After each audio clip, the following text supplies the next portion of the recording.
Olá, galera! Esse é mais um episódio do Maldita Politicagem.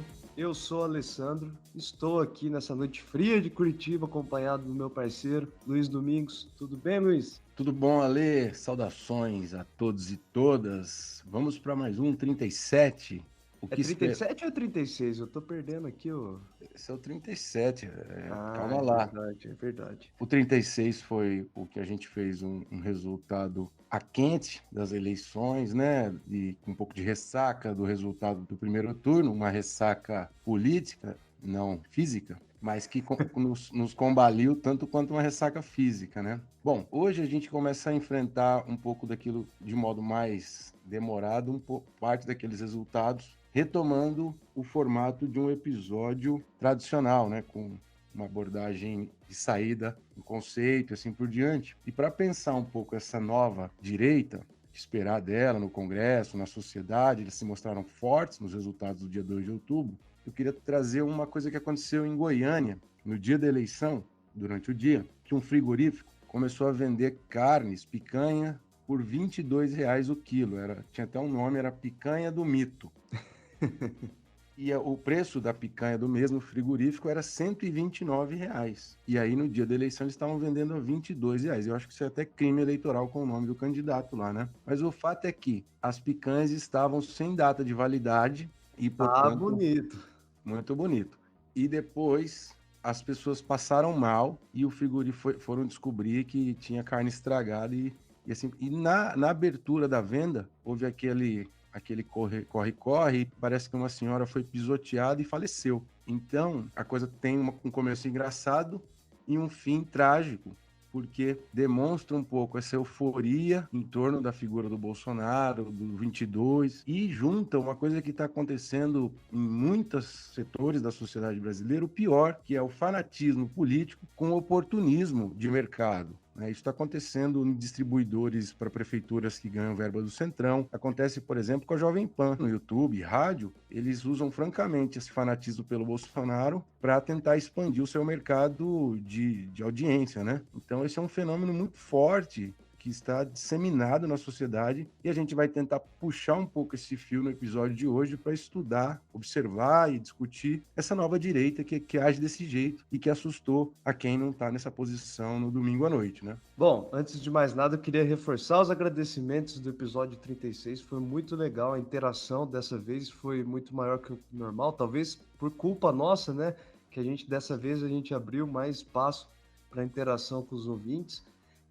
Então, o episódio de hoje sobre o crescimento de uma nova direita, né? A queda de uma direita tradicional, nós vamos trazer no primeiro bloco o conceito de nacional-populismo, aquele que a gente acha mais adequado para ler a atualidade do nosso país, né? A atualidade das nossas eleições. No bloco 2, a gente vai falar sobre como esse conceito se adequa, né, à nossa realidade atual. Vamos fazer algumas discussões sobre o bolsonarismo, algumas comparações com outras nações. E no bloco 3, a gente faz o de sempre, trazemos aqui uma maldição a ser resolvida, a ser purificada, podemos dizer assim, né, Luiz? E uma Sim. historinha para vocês gravarem aí aquilo que foi discutido no nosso episódio. Continua com a gente, pessoal.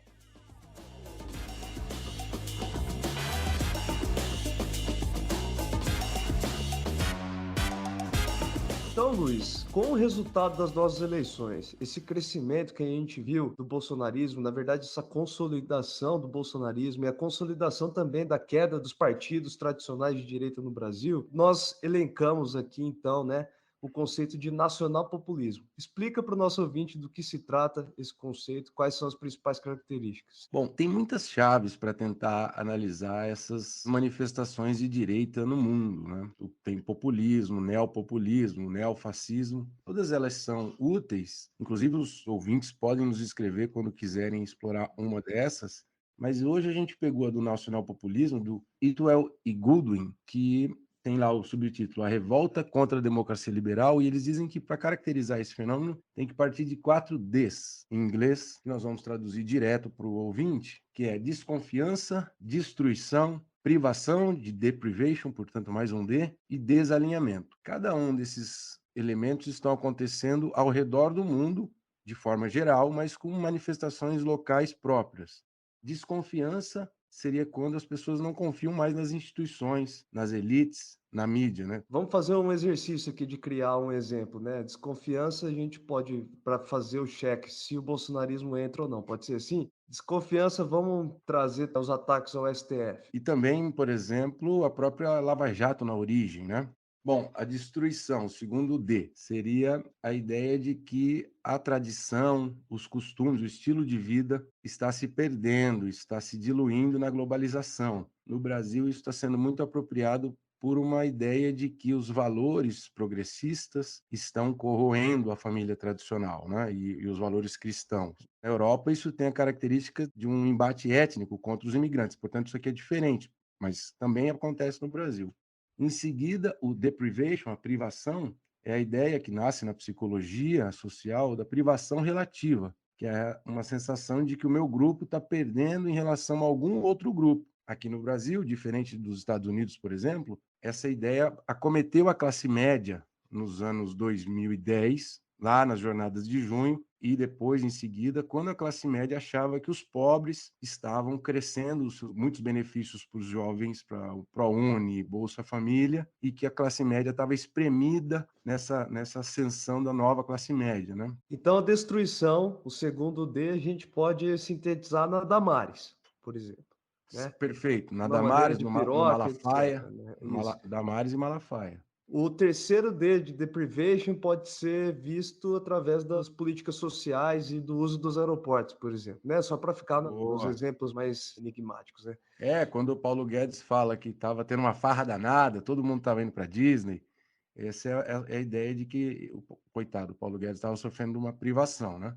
E, por último, o desalinhamento é dos eleitores em relação aos partidos, né, que os partidos se oligarquizam, os eleitores não se veem representados mais nisso, e o que oferece um caráter muito pendular para o apoio político. Na Itália, por exemplo, a gente vai voltar ainda a falar da Itália, mas na eleição recente, anterior, o eleitorado pendeu para o lado de um tecnocrata, de centro-esquerda. Depois, agora, ela pende para uma jovem fascista tona, assim, né? Então, nos Estados Unidos, ao invés de ter esse pêndulo, embora também tenha lá, a coisa é muito mais personalista na figura do Donald Trump, como que acontece com o Brasil. Então, esse desalinhamento no Brasil para fazer o check, para fazer a checklist, é a ideia de que o Bolsonaro era um outsider e que ia renovar a política, coisa que foi muito forte em 2018, né? Perfeito. Então, o nosso governo atual se encaixou perfeitamente dentro do conceito aí, né, do nacional populismo. O governo e o movimento que ele representa como um todo, né? Esse fenômeno do bolsonarismo que vem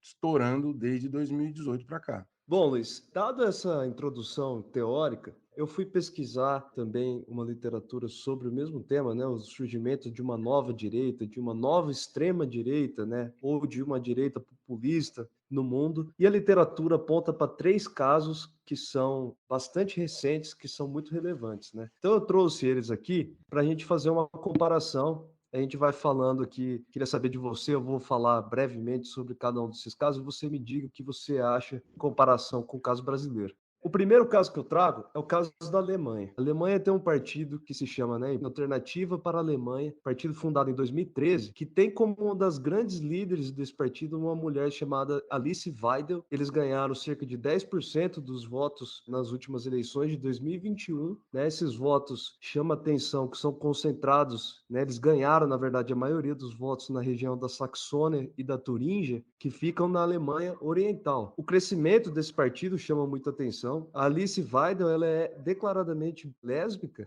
uma líder de um partido que é contra o casamento homoafetivo. Essa é só uma curiosidade, né? As pessoas Meu Deus. às vezes tomam esse tipo de posição contraditória. Só que nas eleições de 2021, né, como a maioria das pessoas sabe, o Olaf Scholz, né, do Partido Social Democrata, de centro-esquerda, partido tradicional da Alemanha, venceu as eleições, eles obtiveram 25% das cadeiras, né, e estabeleceram o governo em coalizão com o Partido Democrático Liberal, um partido de centro-direita, né, liberal, e com o Partido Verde Alemão, que, diferente do Brasil, né, é um partido que ganhou dimensões enormes. Ou seja, na Alemanha, né, essa nova direita foi freada, né, por uma grande coalizão, diferente do caso brasileiro, né, Luiz? Sim, eu acho que dos países que você vai abordar, a Alemanha é o que consegue ter maior anteparo para esse movimento nacional populista ainda. A gente não sabe do futuro, mas a AfD está muito atrás da Frente Nacional na França, que é o próximo caso, né? Isso. No caso da Alemanha, não é possível afirmar que o partido de direita tradicional está em queda, né? Esteja em queda, porque o partido da ex-premier da Alemanha, Angela Merkel, continua muito forte em várias regiões do país. Na França, o Front National, né, de 1900, fundado em 1972, né, pelo Jean-Marie Le Pen, pai da Marine Le Pen, que é a atual líder de partido, vem crescendo nas últimas eleições, chamado cada vez mais atenções, né? Nesse caso da França, algo parecido com o do Brasil ocorreu. Os dois grandes partidos, né, tradicionais partidos de centro-direita e de centro-esquerda, parecido com o Brasil, eu digo no caso da centro-direita, né, caíram muito, né, tiveram os piores resultados da história de cada um dos países. Eu estou falando do Partido Republicano, de centro-direita na França, e do Partido Socialista, de centro-esquerda. Esses partidos se deram muito mal, porque a direita, né, a centro-direita, tem sido liderada pelo Macron, atual presidente, a extrema-direita pela Le Pen, e a extrema-esquerda também aparece no caso da França, né? Então é um caso na França de corrosão de todos os centros quase, né? Esse centro tradicional, pelo menos, é que está estabelecido há muito tempo. E a Le Pen, no primeiro turno das eleições de 2022, conseguiu a porcentagem de 23%, o Macron 27,9%, ou seja, eles estavam muito perto, né? Muito próximos. E o Macron, então, costura alianças com justamente esses dois principais partidos, né, tradicionais partidos franceses, e é assim que ele consegue a vitória sobre a Le Pen com 58% no segundo turno. A Le Pen ficou com 41%, portanto. Então essa aliança do Macron foi enorme. Os partidos de esquerda da França não apoiaram Macron, mas declararam ser contra, né, a Le Pen. Então foi quase que uma aliança nacional de todas as ideologias contra o extremismo do Front Nacional, liderado pela Le Pen. A França tem caminhado devagarzinho na direção do nacional-populismo, né? É um caminho que eu acho que até pelo arranjo institucional, pelo jeito que tem as eleições em dois momentos, que ajuda essa montagem dessa frente que o Macron montou, ajuda a conter isso, mas a caminhada da Front Nacional tem sido consistente, né? Então, é um movimento lá que, nossa, está bem mais avançado do que na Alemanha, né? E lembrando, né, tem algumas semelhanças no ponto de vista da geografia do voto, né, coisa que a gente discutiu no episódio anterior. Se vocês tiverem curiosidade, voltem lá.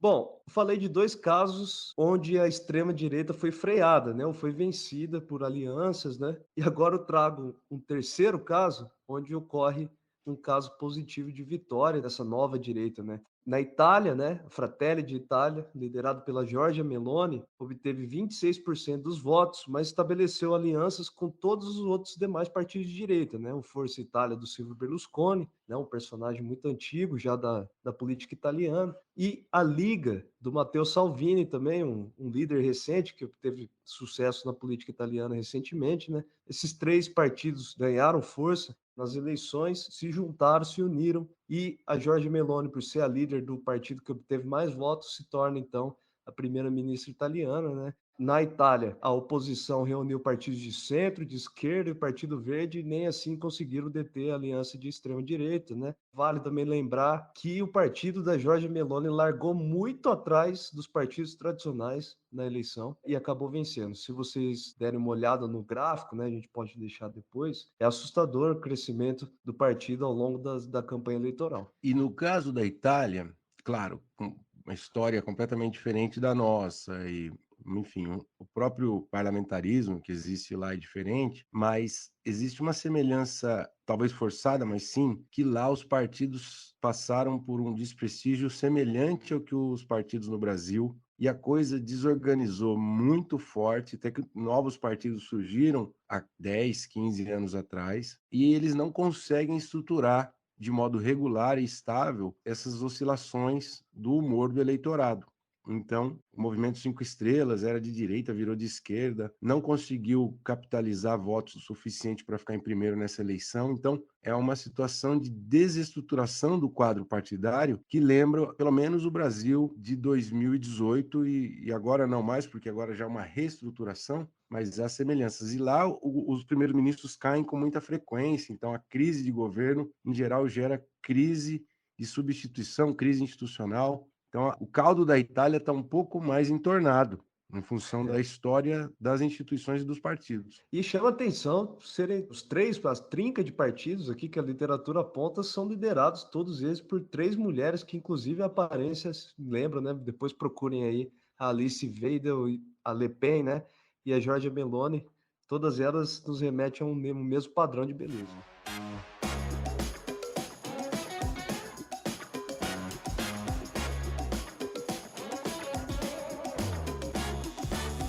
Bom, Luiz, por que é interessante, né, ver todos esses casos, né, que a gente trouxe no primeiro bloco? Porque, de alguma forma, né, todos esses dados, esses relatos, nos apresenta que esse é um fenômeno, né, mundial e não só nacional, né, mas que está presente, que foi construído ao longo de todos esses últimos anos, no caso brasileiro também, né? No caso brasileiro, o Brasil se agrupa a esses casos, além do caso norte-americano, que tem uma semelhança de liderança do Trump com o Bolsonaro mais direta, mas o Brasil se agrupa nesse fenômeno mundial de fortalecimento do nacional-populismo.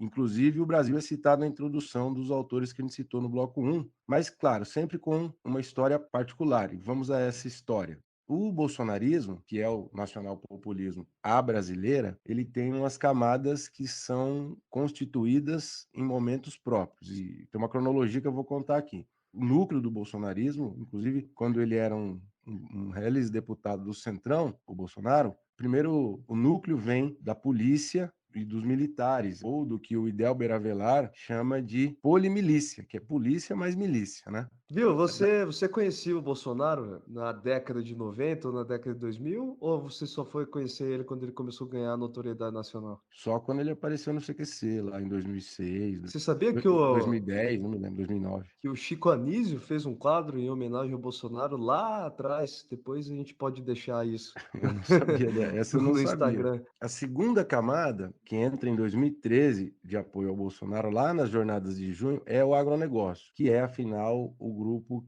a bancada do boi famosa, né, que começa a se conectar com o Bolsonaro e ela começa a oferecer perspectivas mais amplas, inclusive oferecendo grana, né? Que era uma Aí base importante da direita tradicional, né? Sim, exatamente. Boa, bem colocado. Depois, em 2014, o Bolsonaro vai numa formatura de cadetes da AMAN e ali ele faz um discurso político falando que ele vai tentar jogar o jogo para a direita. Isso é bem conhecido também na internet. E aí, em seguida, em 2016, entra a terceira camada, que são os pastores neopentecostais. Tem até a ida dele para ser batizado no Rio Jordão. E essa terceira camada é central porque ela traz apoio popular aos poucos, né, votos e adesão de setores da periferia das grandes cidades. Por fim, a quarta e última camada, não é a última, mas a quarta camada que entra nisso é o apoio do mercado, do setor financeiro, que vem com o Paulo Guedes. Em fevereiro de 2018, o Paulo Guedes decide entrar na campanha do Bolsonaro e ser o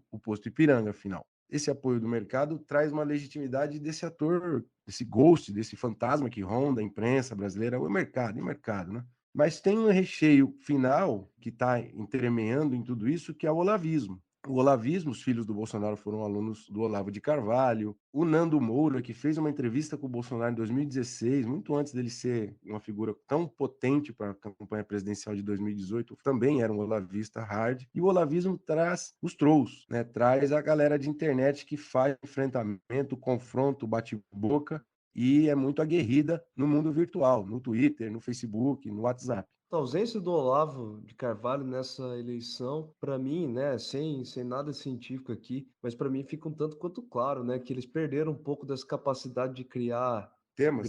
grandes temas, essas coisas malucas que apareciam, né, de forma repentina, né, e de É. forma muito bem sincronizada com os debates nacionais, né.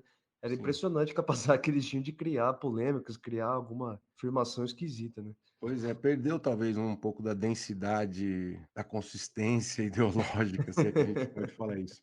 Mas aí vem junto com os olavistas que vão entrando aos poucos em diferentes fases, vem os incels, os terraplanistas, os monarquistas, veja que loucura, né? Então, a composição dessa frente, ela é muito paulatina e hoje a gente consegue entender isso, mas quando a gente estava em 2018, a gente não tinha entendido essa composição. E finalmente ainda na próxima eleição de 2018 veio o acordo dele, que a gente só foi saber depois, dele com o Sérgio Moro, que afinal, com a facada, com tudo o que aconteceu na eleição de 18, os lavajatistas, que são o apoio da classe média e classe média alta, se consolidam em torno do Bolsonaro. Esse é um movimento brasileiro e que a gente pensou ao longo dos últimos meses que ele estava combalido por conta dos erros do governo Bolsonaro, que são muitos e graves. Teve gente falando que isso ia acabar, que ia ser neutralizado na eleição, e todo mundo caiu da cadeira. Teve um professor muito ativo e famoso no Twitter que chegou a dizer que o bolsonarismo seria aniquilado nas eleições de outubro. Quando eu escutei, eu falei, ah, bichão da goiaba.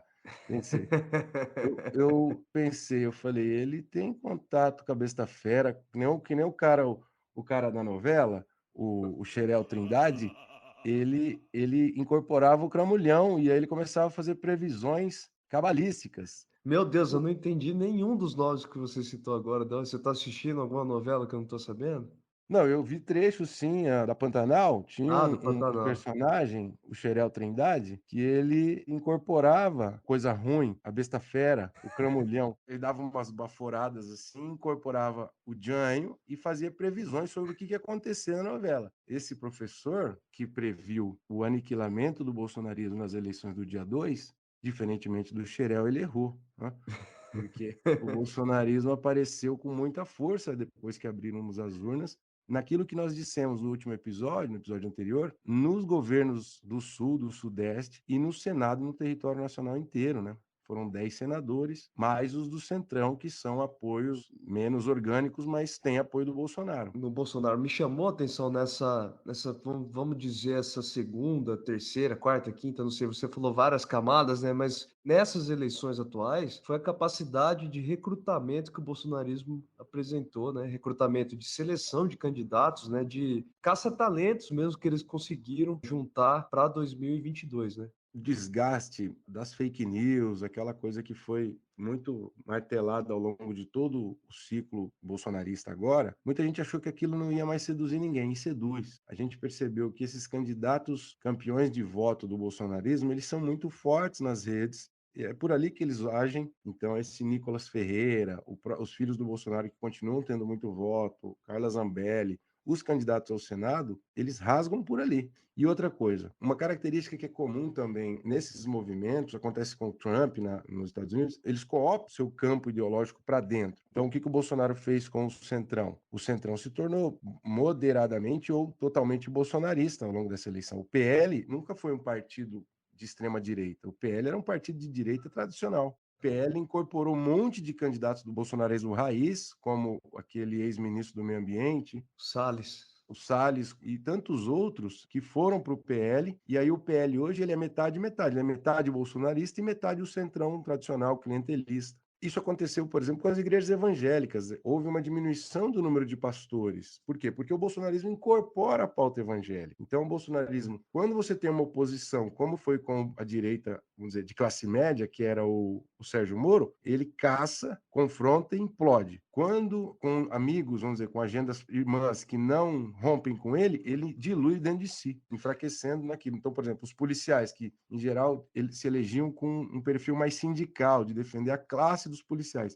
Agora a gente viu em várias reportagens que os policiais são tuiteiros, youtubers, né? São mais barulhentos e menos comprometidos com as pautas sindicais. É mais armamento, é uma pauta bolsonarista muito dura. Aliás, é o próprio Salles que você citou, né? O Salles, ele nasceu, parece que ele já nasceu com um adesivo do Novo no peito, né? Aquele colete laranja e Sim, pronto, né? O próprio Partido Novo, né? Ele perdeu força, né? Nessas últimas eleições. Estão todos junto com, dentro desse processo de cooptação que você tem mencionado aí. Pois é, o Novo, ele foi aliado do Bolsonaro. Em determinados meses, ele votava mais junto com o Bolsonaro do que o PSL no Congresso. E na campanha, o Felipe Dávila foi linha auxiliar do Bolsonaro no debate da Globo. O Zema não conseguiu eleger nenhum deputado em Minas Gerais. Por quê? Porque ele não se afirmou como um líder de um partido. Ele ficou neutro com relação ao Bolsonaro, porque ele não queria perder voto dos eleitores do Lula, mas no final das contas ele não está comprometido com a criação de um partido e a estruturação do Novo. Então o bolsonarismo vai engolindo esses caras que no final das contas também são muito oportunistas e não estão preocupados com o fortalecimento de organizações, vamos dizer, mais moderadas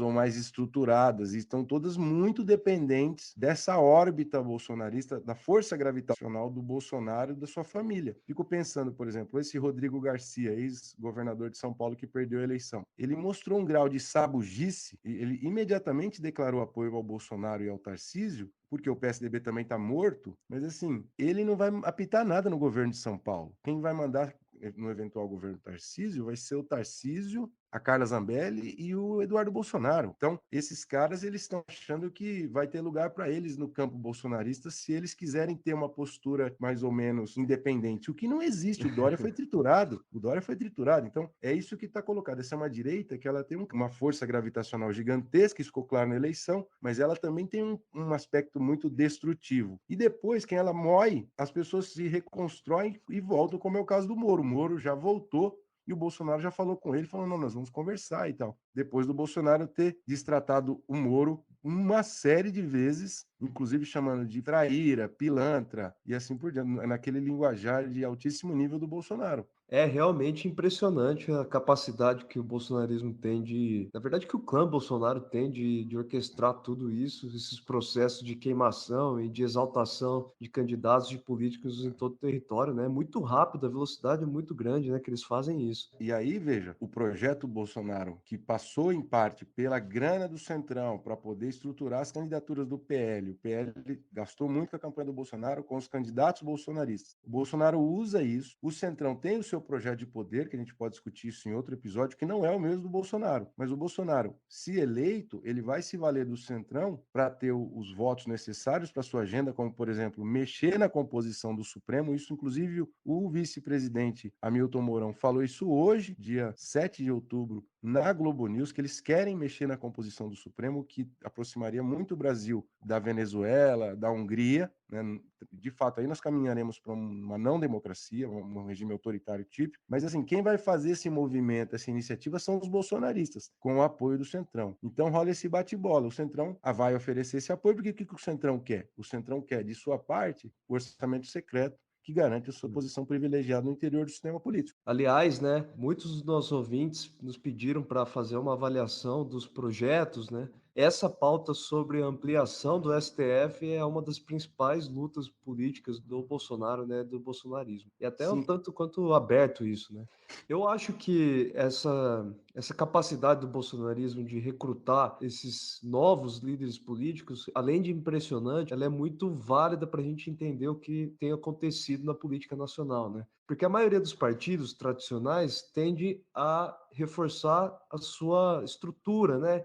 Então é uma hierarquia onde você começa lá embaixo como apoiador, depois você vai subindo dentro dessa hierarquia, assim como o PT é, né? Então você vai crescendo ao longo da sua trajetória do partido, você vai tendo maiores chances de ser um candidato a grandes cadeiras. Esse sistema tradicional dos partidos, né, pelo menos no nível teórico, parece que tem sido um tipo de atraso no ponto de vista da competição contra o bolsonarismo, né? No campo da direita, né, pelo menos, parece óbvio que o formato que ou as estratégias que o PL ou o PSL lá atrás adotaram é muito mais eficaz do ponto de vista das eleições do que o que os tucanos fizeram. e também a própria adesão que esses partidos, os tucanos a gente pode falar N coisas deles ao longo da trajetória do partido, mas eles tinham um compromisso com a democracia, né? O Exatamente. bolsonarismo, ao se afirmar cada vez mais e cooptar esses outros partidos e os levar para a extrema-direita, ele não tem mais esse compromisso, porque é mudar a composição do Supremo, obviamente, não é um compromisso democrático.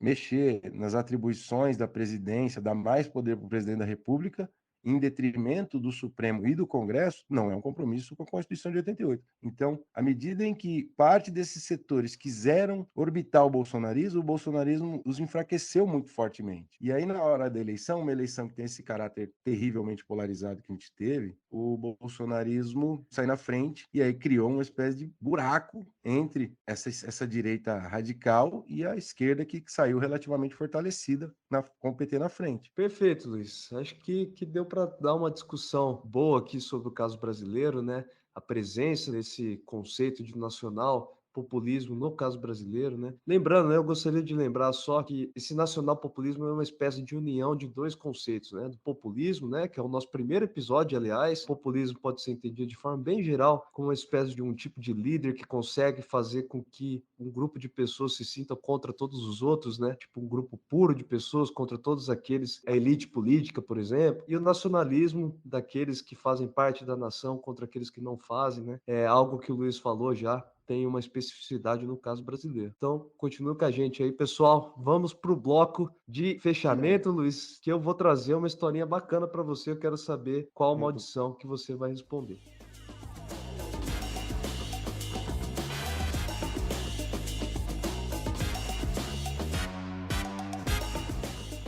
Dominguinho, então é o seguinte, eu vou perguntar para você, então, uma maldição, quero uma resposta daquelas, hein? Pode ser? Tá, vamos tentar. A queda da direita tradicional no Brasil é maldita?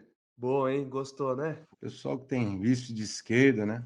Em geral, tende a ter raiva da direita tradicional, mas eu acho que a gente é a geração que está percebendo que sim, a queda da direita tradicional é maldita, porque a direita tradicional, além de ter a disposição de jogar o conflito político dentro das regras democráticas, ela oferece um tipo de debate menos estridente, de menos gritaria, sem pânico moral, porque o que a direita extrema faz? Ela pega um problema lá de educação nas escolas e quer criticar a cartilha sobre os direitos homoafetivos e transforma isso numa madeira de piroca, portanto faz pânico moral, bloqueando o debate dos temas relevantes, que é a economia, ou que é um debate mais racional sobre a educação das crianças. Isso é trágico. Eu fico pensando, há uma metralhadora aberta, e esse é o tipo de operação que está por trás dessa direita, em geral, no mundo, com um vocabulário nacional próprio, mas assim, misturar muitos temas, atacar tudo indistintamente. Hoje em dia, por exemplo, durante a eleição, fica muito difícil distinguir o que é antipetismo do que é uma direita, valores de direita mesmo. Essas coisas são todas emboladas, né? Me parece que após o primeiro turno, a esquerda brasileira resolveu embarcar nessa onda também, né?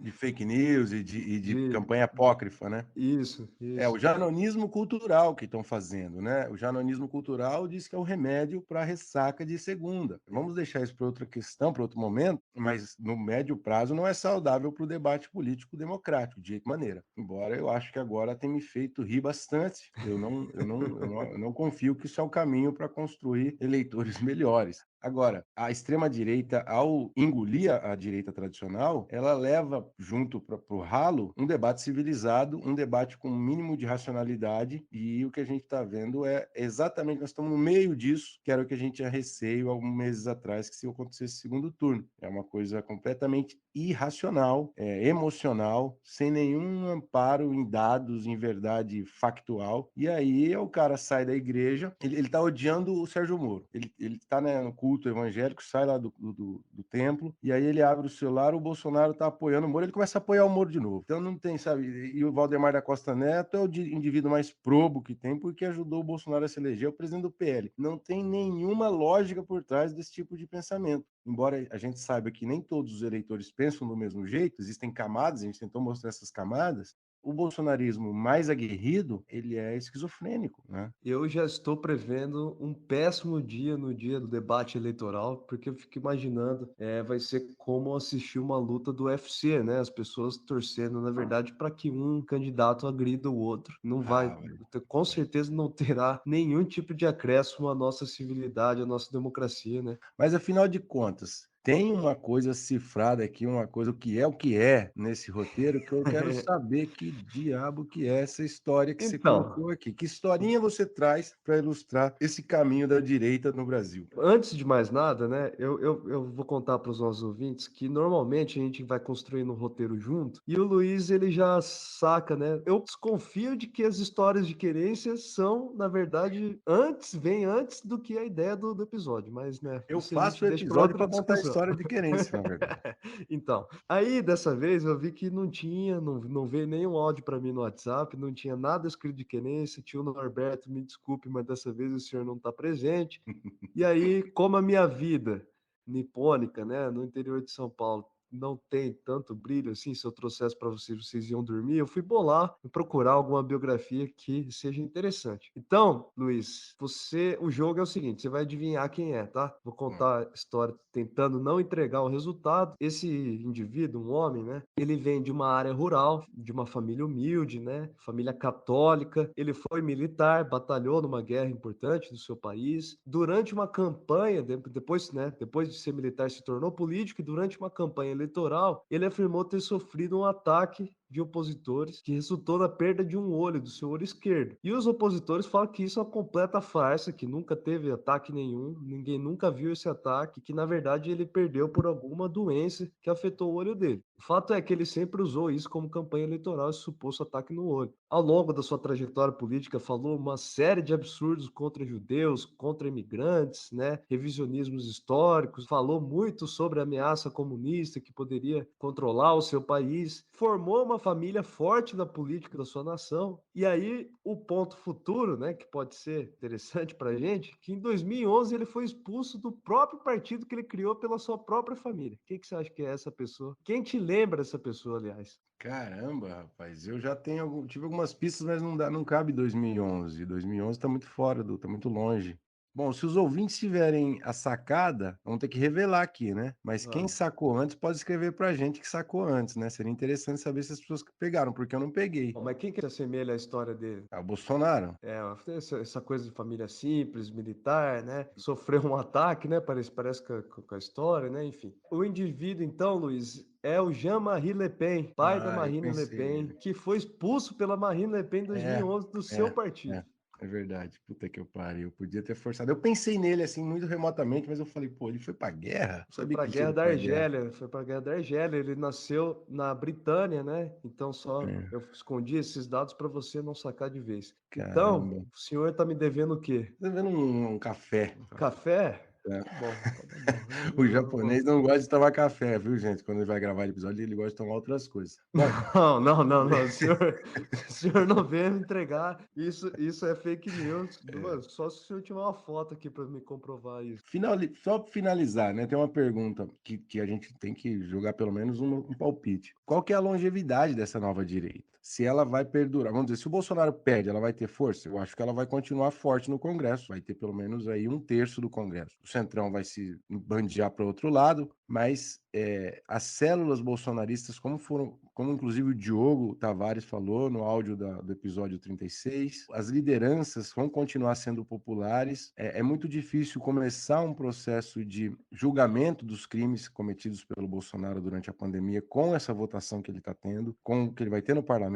Então, eu acho que ela é muito mais longeva do que a gente imaginava há 1 ano ou 2 anos atrás, quando a gente achava que o Bolsonaro estava indo para o Uma, Beleléu. uma semana atrás. Uma semana atrás. Só que é claro, não dá para saber se ela tem, pelo menos, esse Senado vai durar 8 anos. Então a gente tem mais um ciclo longo deles, sim. Só que, óbvio, à medida em que, vamos supondo que o Lula ganhe e ele começa a reestruturar um centro ali do sistema político, é possível que o Bolsonaro perca a hegemonia sobre essa direita e ela passe a ser mais moderada. Mas também é possível que surjam outros líderes desse perfil a organizar isso de modo tão estridente e radicalizado quanto. Pode Então, ser que o fim dele seja parecido com o Jean-Marie Le Pen aqui, né? pode ser do jeito que os filhos deles são, né? Inclusive, né? Eles brigam entre si direto, então nada garante que eles não queiram trucidar o próprio pai. Mas Se no eventual segundo turno, em frente tripla, entre Eduardo, Flávio e Carluxo, você votaria em quem? Eu não tenho a menor ideia do que acontece no meio daquele balaio. Eu acho que o Bolsonaro mencionou em algum momento que o Eduardo seria o presidente substituto dele em 2030. Em algum momento ele falou isso. Talvez seja o cara que tem mais carisma, não sei se é verdade. Mas, enfim, aí é muito futurologia. E como aconteceu com o nosso professor, afirmações muito categóricas nesse campo da bola de cristal. Eu vou sair desse muro teu aí. Eu acho que os caras vão ficar. Direita brasileira vai ser isso aí mesmo. Vão ser incorporados de modo regular. Vai ficar, é isso daí. Ou, se a nossa democracia sobreviver, é isso que nós temos. Então, é um horizonte sim, só que eu acho que eles são hoje uma direita muito aparelhada no Estado e eles perdem parte dos seus instrumentos de poder e de cooptação. Enfim, eu acho que eles tendem a continuar pelo menos como um ator relevante de 1/4 do parlamento nas próximas eleições, 1/3, 1/4, mesmo não tendo essa avalanche que eles tiveram nas 2 últimas eleições, né? Então, a gente vai ter que se acostumar com esse tipo de figura, que a gente vai fazer um episódio sobre isso, né? Sobre o lava-jatismo, essas coisas, eu acho que elas tendem a perdurar mais, mesmo que agora eles fiquem orbitando o Bolsonaro, porque eles vão fazer isso, já estão fazendo, eu acho que no médio prazo eles continuam aí incomodando o debate político. Bom, então, pessoal, a gente deixa aberto, né, as sugestões para vocês nesses dias que antecedem as eleições, né, o segundo turno das eleições. Se vocês tiverem alguma grande ideia, alguma grande dúvida, questão que vocês acham interessante, mandem para a gente no Instagram, pode ser pelo Twitter. Eu acho que uma coisa é certa, a esquerda precisa aprender a dialogar com esses setores que orbitaram o bolsonarismo e parar com esse negócio de fazer capa da revista Carta Capital chamando tudo de fascista, porque esse tipo de atitude é o que está agrupando, ajuda a agrupar muito esse grupo, né?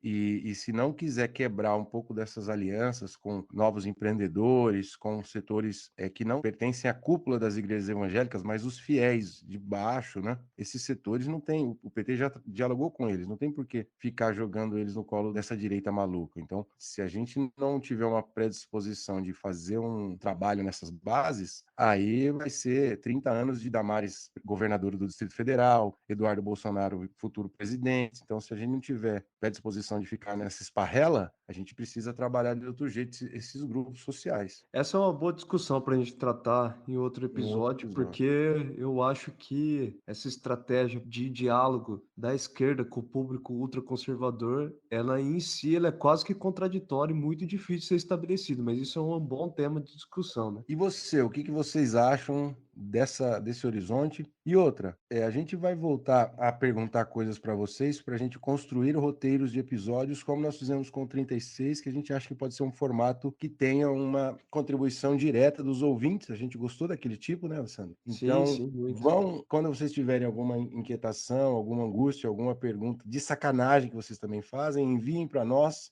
A gente vai ficar feliz em tentar destrinchar aqui com os nossos parafernálias, com os nossos módicos recursos. A gente tem uma campanha de financiamento coletivo para poder ampliar o projeto, tocar essa geringonça que se chama apoia.se/maldita politicagem. Deixe um caraminguá, um michuruca lá, que vai dar, no máximo, 2 home-ops, né? 2 home-ops num boteco da esquina, não vai custar muito para vocês, R$ 5. Além do mais, se você gostou, compartilhe, fale com os seus amigos, seus parentes, divulgue esse trabalho se você estiver gostando e, de resto, coloque 5 estrelas no Spotify e assina no seu feed de tocador para que você saiba das novidades, dos episódios extras que nós estamos bolando no futuro breve. Acho que é isso, né, não, Alisson? É muito bonito, você tá ficando um verdadeiro marqueteiro do nosso projeto aqui. Valeu, galera. Então é isso.